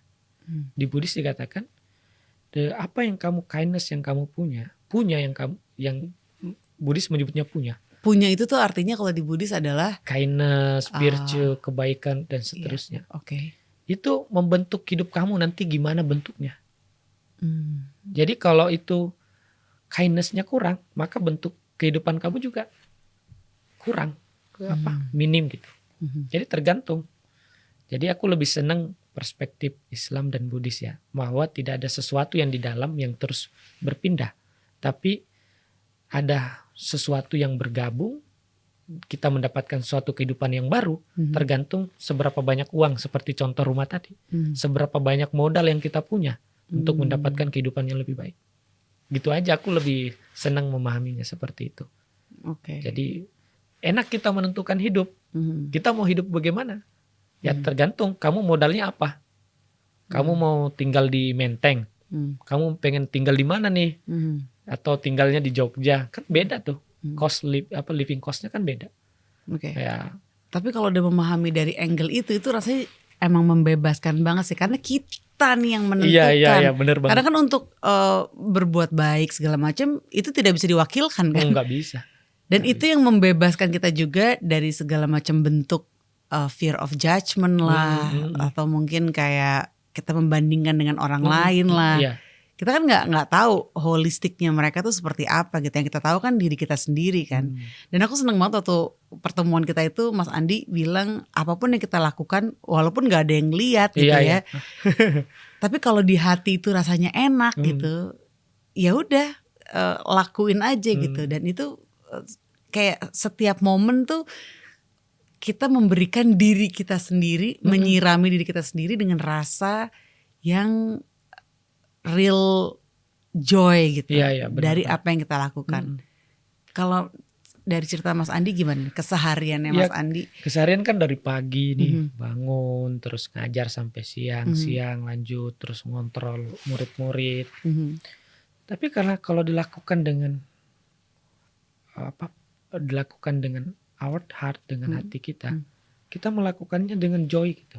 Itu penting banget. Jadi dengan melakukan apapun, kecil apapun, misalnya paling paling sering aku ngajarin tuh misalnya kalau ada kursi yang nggak lurusin aja, itu nothing tulus gitu, nggak ada yang hilang. Kamu ngelurusin itu bagus banget. Jadi setiap apapun yang kita lakukan itu akan terekam Kalau Al-Quran mengatakan wa kullu syai'in ahsainahu fi imam. Segala sesuatu akan kami catat. Tenang aja, ada yang lihat, nggak ada yang lihat. Dipamer juga nggak apa-apa, kan nggak ada masalah. Karena tergantung lagi kepada apa yang mau kita tanam. Kalau ketika mau ditampilkan di media sosial, it's okay. Karena kan kembali kepada niat kita. Niatnya apa? Niatnya Intentionnya apa? gitu. Makanya di Islam tuh innamal a'malu binniyat, sesungguhnya segala sesuatu tuh bergantung niat. Sholat tapi pengen dilihat, ya udah, itu yang kamu dapat. Sholat karena ingin terhubung mendapatkan joy, itu yang kamu dapat. Itu hadis yang paling benar lah dalam bukan paling, tapi yang paling dianggap paling yang dijamin keotentikannya dari Nabi itu. Oke. Karena balik lagi ke niatnya ya. masing-masing kita. Makanya setiap ngelakuin apa tuh diniatin dulu tuh. Iya. Kalau pengalaman aku pribadi nih Mas Andi Iya. ya, berberes tuh kok lagi berat nih gitu ya. Iya. Apalagi ngelihat kayak tumpukan-tumpukan yang Bukan, udah iya. lama nggak diurai Iya, gitu kan. Sampai mau ngeberesin aja tuh kayak, aduh, tar dulu deh gitu. Tar Iya, dulu iya, deh. iya. Kayak ada trauma tersendiri gitu Oh, iya. dengan membereskan satu area Ya. di rumah gitu. Semacam blocking. Padahal kita tahu nih tujuannya nih bagus banget nih, gue pengen ngerapihin gitu kan, pengen declutter lah Iya, gitu. Tapi mau ngelakuinnya susah gitu. Gimana ya caranya Mas Andi kalau kayak gitu? Kalau aku ngajarinnya gini sama murid-murid, ke aku juga pastinya. Misalnya kalau ngelipat pakaian habis nyuci, atau aku biasa ngelipat pakaian kan di asrama. Jadi paling tidak ketika aku ngelipat pakaian, aku niatin, aku sedang merapikan hidupku. Satu persatu, aku sedang menata perasaanku, aku sedang merapikan perasaanku. Jadi selalu afirmasi. Oke. Misalnya pungut sampah, aku menempatkan traumaku di tempatnya. Lagi bersihin taman, aku mencabut semua luka-luka. Cabut. Oke. Jadi bisa setiap every moment bisa jadi healing. Yang penting ada understanding di belakangnya. Harus ada sesuatu yang kita mengerti bahwa aku harus selesai di ini nih. Jadi aku selalu banget kayak gitu, misalnya pungut sampah, perbaikin tempat sampah nih, arahnya nggak benar, Tuhan tolong benerin, bantu aku membenarkan hidupku. Nah, dapat sampah nanti di jalan, pungut, aku pengen menjadi hidup lebih baik. Wah, gitu aja. Every moment bisa gitu. Ini denger idenya tuh kayak membebaskan gitu ya. Iya. Sehingga ya kalau misalnya kita belum punya satu kayak big goal gitu, tujuan yang besar, yang depan mata aja dulu, yang kecil-kecil kita lakuin gitu kan. Nanti itu akan kayak menanam bibit tadi ya. Iya, bibit. Menanam bibit untuk nanti kita akan dapat jawaban yang lebih clear lagi gitu. Iya, benar. Oke. Makanya kalau aku selesai ngajar tuh paling aku perhatiin agar murid-murid contoh tuh masukin lagi kursi ke dalam meja kan, meja guru, rapiin. Itu penting banget itu. Atau aku paling sering ngajarin tuh merapikan sendal. Jadi kalau masuk sendal, usahakan masuk ke rumah sendalnya dibalik, dirapiin. Jadi itu di mana-mana. Cuman itu sih kalau aku ngajarin kampanye ke anak-anak, rapiin sendal, buang sampah pada tempatnya. Tapi dengan mindful, dengan mindfulness. Karena kadang kan kita misalnya anak-anak ya, apalagi anak sendiri gitu kan. Coba tolong tuh rapiin gitu. Jadi kayak ngelakuinnya juga misalnya dengan nggak sepenuh hati atau nggak dengan niat. Tapi kalau dengan niat kan jadi lebih asik. Iya gak sih? Bener, kayak misalnya buang sampah walaupun bukan sampah punya kita gitu. Tapi dengan kayak tadi doa atau afirmasi atau dengan imajinasi lah gitu ya. Dengan intensi tertentu gitu untuk kebaikan, itu rasanya jadi lebih nikmat gitu. Nikmat banget sih. Tapi kalau misalnya kita ngerasa ngapain gue buang, orang bukan gue yang ngapain gue naruh ke tempat sampah, orang bukan gue yang buang, kadang kan kayak gitu tuh. Iya. Padahal kesempatan banget sih. Nah, kita jadi justru kelewatan kesempatan ya. Sayang, makanya kadang-kadang aku ngomong ke murid, ayo berlomba gitu. Kesempatan nih gitu, bersihin kelas, kesempatan. Kan sambil bersih ingat, aku membersihkan lukaku, membersihkan perangaiku gitu. Jadi dengan begitu seseorang bisa transport karena mindfulness sih. Dia benar-benar hadir pada saat menyapu. Jadi benar-benar hadir pada saat itu. Dengan ketika dia hadir pada saat itu, maka energinya lebih besar. Kenapa energi kita kacau kan karena kita jarang hadir di saat ini, di sini gitu. Oke.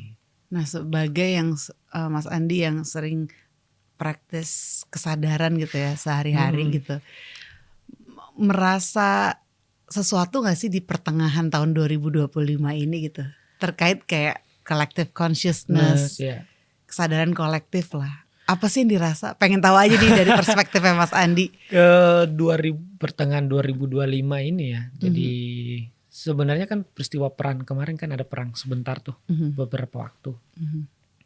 Sebenarnya kesempatan seseorang melihat collective consciousness-nya apa di dalam pikiran. Jadi aku ngelihat ya perang ini seseorang mulai sedikit lebih memiliki tingkat kesadaran yang lebih tinggi di tahun ini. Jadi orang membela sesuatu tapi penuh dengan kesadaran bukan karena faktor emosional tertentu. Jadi di pertengahan tahun 2025 ini sebenarnya hidup ini kan selalu muncul gejolak itu kan sebenarnya untuk pelajaran. Iya. Ya mungkin karena mereka ditakdirkan untuk menjadi contoh kita belajar. Ya mereka berposisi seperti itu. Tapi itu juga pelajaran bagi mereka dan kita juga pelajaran bagi kita dalam hidup ini. Jadi kita mempelajari dalam hidup ini selama peperangan ini. Aku melihat kehidupan ini bagaimana. Apakah melihat kehidupan ini, kalau ada pada saat pertengahan 2025 ada yang melihat peperangan ini sebagai bentuk pesimisme. Berarti itu yang tertanam pada dirinya. Benihnya itu. Aku gak ngelihat itu sebagai sesuatu yang hal yang harus untuk gimana. Tapi sebagai pada satu sisi diriku, aku turut berduka cita terhadap apa yang terjadi. Tapi pada satu sisi, aku ngelihatnya apa ya? Kalau aku ngelihatnya sebagai sesuatu hal yang menghancurkan dunia, enggak sih kayaknya. Dunia punya aturan sendiri, punya jalan sendiri. Semesta punya cara sendiri dalam hidup ini untuk memperbaikinya gitu. Kalau ayat Al-Quran yang menurut Mas Andi itu sangat relevan nih untuk orang-orang tahu nih di saat ini tuh yang mana nih Mas Andi? Yang mungkin bisa dibilang ya lagi menjadi favoritnya Mas Andi lah, lagi sering dibaca gitu. Ayat yang mana sih? Kalau yang paling aku senangi baca ya itu adalah dalam ayatnya waman ya'mal mithqala dzarratin khairan yara waman ya'mal mithqala dzarratin syarran yara. Barang siapa yang beramal seberat biji zarrah, biji yang terkecil. Ini nih penting banget. Dia karena dibilang biji yang paling kecil. Itu kalau kebaikan dia akan lihat. Tapi seburuk biji buruk kecil apapun dia akan lihat juga. Ini berbicara sama dengan alam bawah sadar, unconscious mind, bahwa kita akan lihat. Kita akan mendapatkan itu. Jadi itu pegangan hidup aku sih. Jadi berbuat baik, ada yang expose, nggak ada yang expose, ada yang lihat, ada yang nggak lihat, I don't care. Karena nggak akan pernah hilang gitu. Itu pasti akan aku dapatkan juga. Ya. Nothing tulus. Nothing tulus ya lagi. Jadi menarik terkait tadi subconscious mind gitu ya. Kayak alam bawah sadar yang kadang susah gitu kita akses gitu. Mas Andi sendiri ada gak sih kayak praktis untuk bisa mengakses alam bawah sadar? Karena di situ kan tersimpan banyak pesan tuh kan. Yang kadang membuat justru apa yang kita lakukan tuh seringkali sebagian besar dipengaruhi oleh si alam bawah sadar itu gitu. Melihat alam bawah sadar itu berat banget secara kita nggak mungkin melihat seutuhnya, tapi kita bisa melihat dengan apa yang sedang terjadi. Dengan melihat apa yang sedang terjadi, kita bisa melihat apa yang telah terjadi. Kan gitu sih kehidupan kan. Misalnya kenapa ada resesi ekonomi, kenapa terjadi kemerosotan dalam suatu negara, ya lihat apa yang sebelumnya terjadi. Sama juga dengan apa yang terjadi di unconscious mind, di pikiran alam bawah sadar, bahwa apa yang terrefleksi hari ini dalam bentuk tubuh, pikiran, emosi, itulah cerminannya seperti itu. Jadi kita gampang banget loh baca diri kita tuh sebenarnya. Liatin aja, aku ngeresponnya gimana, aku melihatnya bagaimana. Jadi kalau kita punya bentuk pesimis, kita punya bentuk jealousy, kita punya bentuk tendensi negatif ke orang, oh aku punya itu ternyata. Diakuin aja Diakuin dulu aja. ya. Karena kita tidak akan mungkin pernah memberi sesuatu yang tidak kita punya. Itu paling. Waktu itu aku lagi meditasi di suatu tempat. Tiba-tiba itu kan hening banget. Tiba-tiba ada gejolak marah. Kalau kita hening, dia tuh apa ya? Kalau kita sudah di tahap meditasi tertentu, maka marah, benci itu akan keluar tuh. Dia akan muncul sendiri karena yang mendominasi di subconscious itu adalah keheningan cinta. Sehingga yang kita anggap tidak baik itu akan muncul sendiri. Kita akan mudah membacanya sendiri. Karena kelihatan kontrasnya ya. Iya, kontrasnya banget. Makanya penting banget sih kita selalu belajar meditasi sih. Menenangkan diri gitu. Agar kita mampu membaca diri kita sendiri. Nah, terkait keinginan gitu. Apa ya? Kadang kan keinginan itu menyusahkan ya. Iya. Pengen begini, pengen begitu. Iya. Banyak banget tuh keinginannya gitu. Untuk kita akhirnya bisa memilih antara membedakan gitu antara sekedar keinginan atau emang ini kayak direction nih, arahannya ke situ gitu. Cara ngebedainnya gimana sih Mas Andi? Karena kalau sekedar keinginan doang kita turutin, ujung-ujungnya biasanya ya ngapain sih gitu. Nyesel atau mungkin malah gak puas lagi gitu. Gak puas akhirnya kayak menggulung aja, mau yang lebih besar lagi kayak gak selesai gitu. Kalau itu arahan atau apapun namanya, paling pertama adalah kita bahagia menjalaninya gitu. You feel fulfillment gitu kan. Kita benar-benar enjoy dengan itu dan kita tidak merasa ada yang hilang, malah bertambah. Jadi kita merasa lebih bahagia dan merasa lebih wow banget gitu, merasa amazing dengan apa yang kita lakukan. Itu berarti itu adalah panggilan hidup, arahan hidup. Jadi kalau misalnya Mbak Andari yang lakuin yang ini dan merasa hidup banget dengan itu, terus jalanin gitu. Tapi kalau sekedar keinginan dia datang tidak membahagiakan, dia tercapai tapi tidak membahagiakan. Itu biasa, banyak yang tercapai tuh.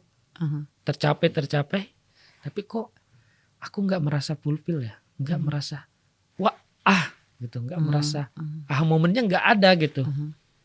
Itu banyak di dalam pencapaian. Tapi nggak apa-apa juga sih, itu juga pelajaran hidup sih. Iya. Eksperimen aja gitu jadinya ya. Semakin banyak eksperimen itu dalam hidup lebih bagus loh.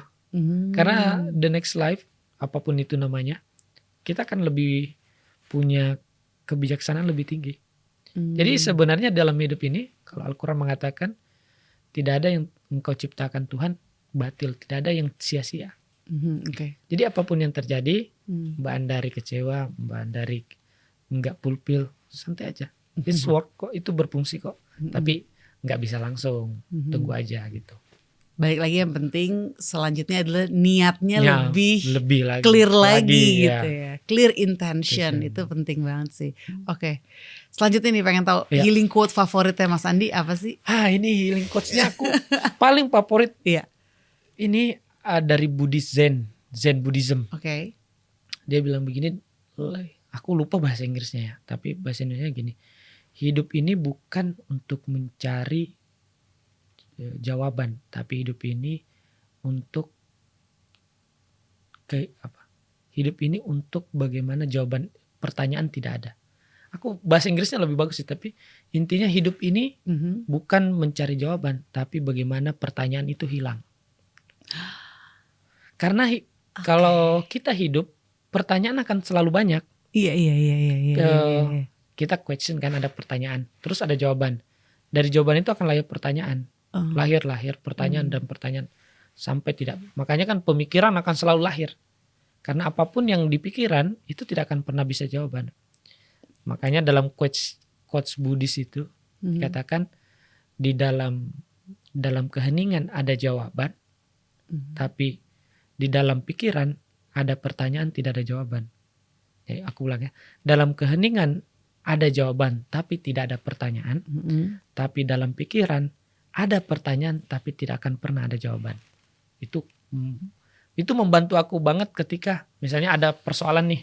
Iya. Persoalan perang, persoalan apa. Iya. Ketika dijawab dengan pikiran itu tidak akan pernah memuaskan dan tidak akan pernah menjawab. Tapi ketika dia dijawab dengan keheningan itu clear. Oke. Berarti latihan keheningan itu penting Ya. sekali. Latihan keheningan ya harus itu tadi.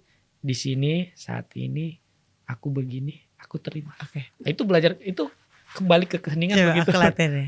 Aku di sini saat ini begini, aku terima. Iya. Itu terus terus, ya. iya. Aku di sini saat ini seperti ini atau begini lah ya. Iya, Aku terima. Nah itu dari guru Terus, saya, terus. bukan dari saya. Iya. Tapi itu maksudnya menurut aku sih simple dan Simple. efektif bisa Iya. di mana aja Iya. gitu, kapanpun ya kan, dan agama apapun, Oh, background iya, apapun. iya. Guru saya juga ngajarin ada satu ilmu lagi nih. Apa tuh? Ilmu kok samaya. Jadi mantra kok samaya namanya. Jadi mantranya tuh, misalnya Mbak Andari lagi gelut sama anak atau lagi apa sih? Lagi marah ke Iya. Mbak. Terus Mbak Andari bilang, kok sama ya kayak saya. Ah. Jadi ketemu orang, kok sama ya sama saya. Jadi kok sama dengan saya gitu.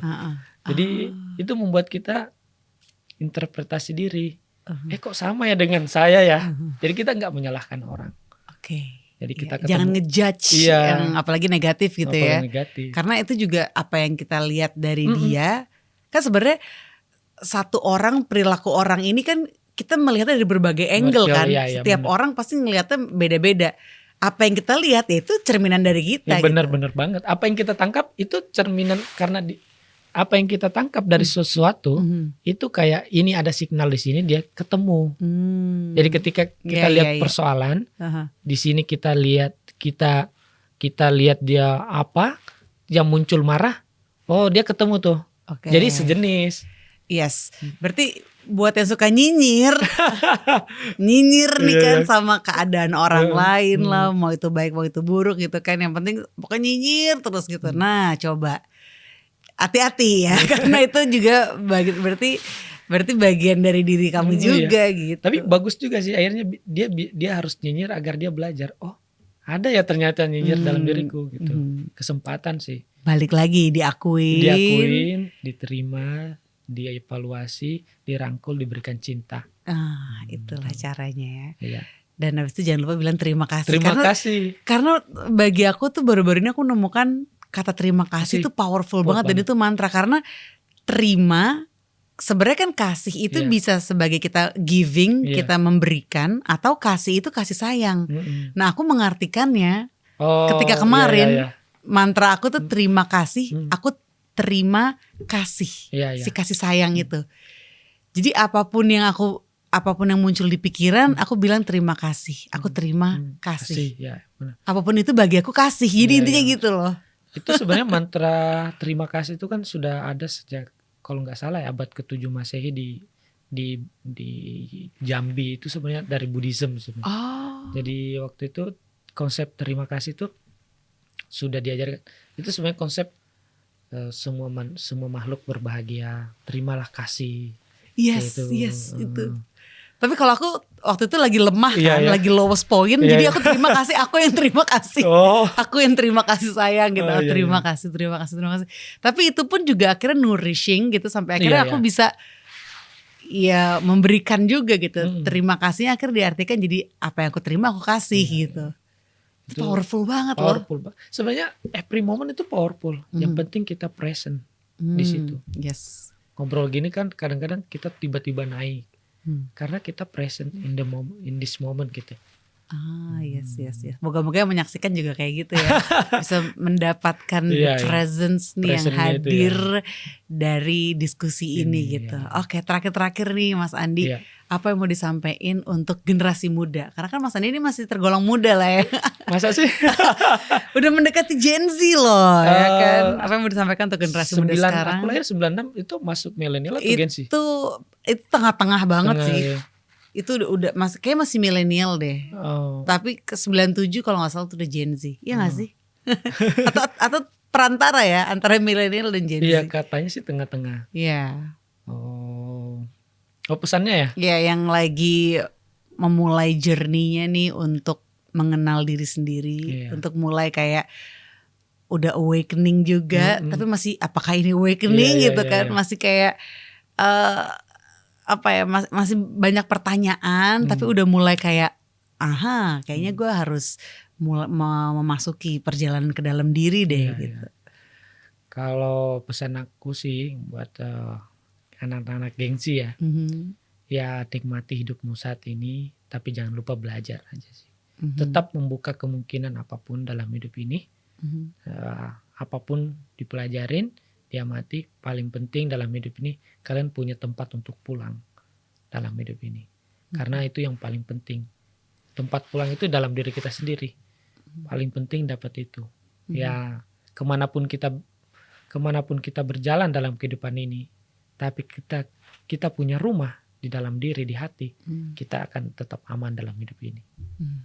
Yes, apalagi Gen Z atau anak muda gitu ya, masih banyak tuh proses-proses yang perlu dilewatin. Tapi gak apa-apa, lewatin aja sih, dinikmatin aja sih. Dan sambil berdoa kalian akan dapatkan rumah gitu. Oke.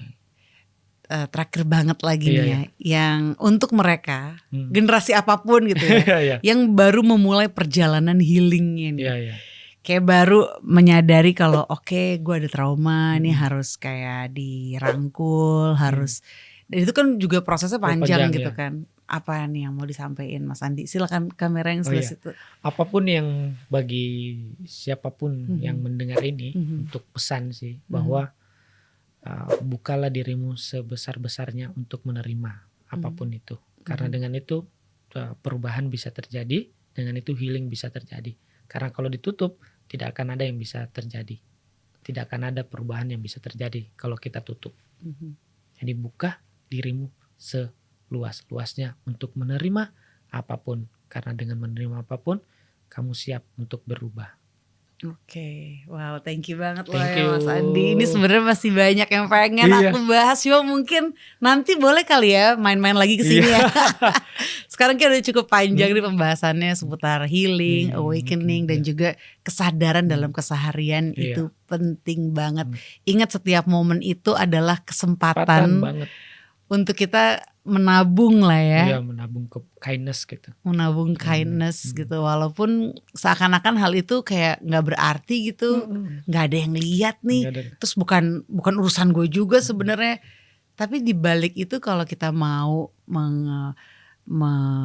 melihatnya sebagai sebuah kesempatan untuk kita memperbaiki diri, untuk kita merasa memupuk kebaikan dalam hati supaya cakra jantung itu lebih besar gitu ya. Sebagai investment itu pasti lain cerita tuh. Itu akan membuat kita jadi menghargai setiap momen gitu.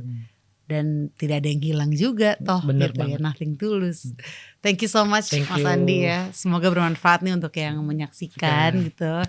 Dan kalau ada komen-komen terkait apa yang kita bahas kali ini, silakan tulis di kolom komen. Atau mungkin kamu mau cerita tentang your healing journey, awakening journey, atau kayak melatih kesadaran dalam keseharian gitu yang udah kamu lakuin. Silakan tulis di kolom komen. Kalau gitu Ustadz Andi Alpinya pamit, Andari juga pamit. See you again on the next episode of Anthem, Andari and the Theater of the Mind. Dadah.